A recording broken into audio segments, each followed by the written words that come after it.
Para siyang puso ng cave. May 13th month pay ka na at hindi mo alam kung saan gagastusin? Ako, may alam ako.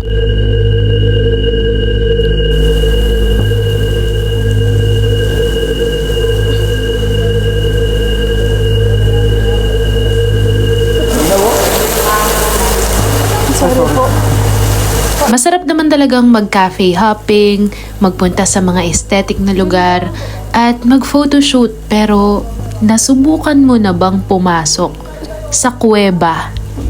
Anong kuweba? Iba to. Sa kuweba na may nakalibing. Ang galing, parang mukhang madali. Bukas ang birthday natin. Kaya nga tama ba yung ginagawa natin? Tamang desisyon ba to? Kung mayroon kang pinakakinatatakutan na bagay at wala ka namang masasaktan na tao kapag ginawa mo yun, gawin mo. Kasi nakakatakot lang naman yan kung iisipin mo na takot ka, pero pag inisip mo na, sus, wala lang to. Kaya mo yan. Tignan mo, papalitan ko yung background music.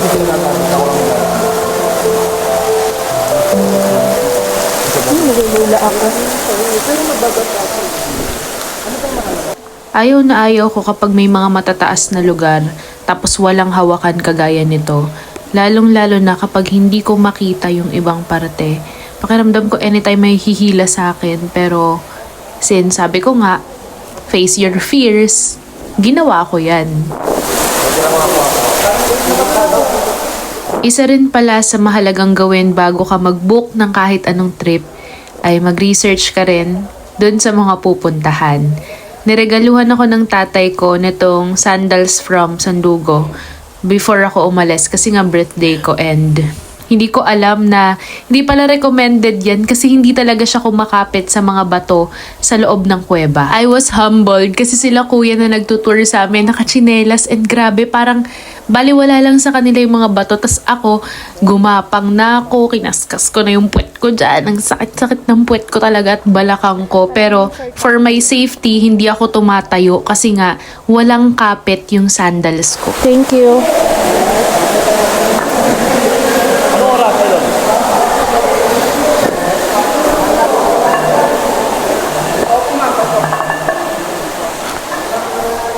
Kaya kung may bala kang mag-book ng tour sa Sagada at gusto mong mag-cave, wag Sandugo na sandals yung dalahin mo. Sorry, Sandugo. No hate, pero para lang hindi nyo maranasan yung naranasan ko. Ito ay nanggaling na rin mismo sa lokal na sabi sa akin, wag yung brand na yun yung gamitin mo kapag ka magpupunta ka sa kuweba.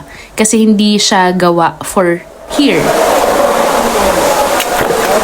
Ay, water na water pala to.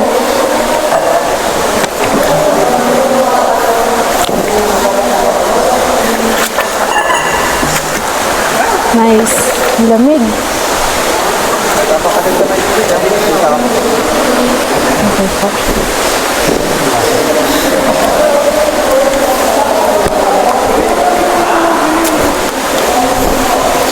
Saan po ako tatapat?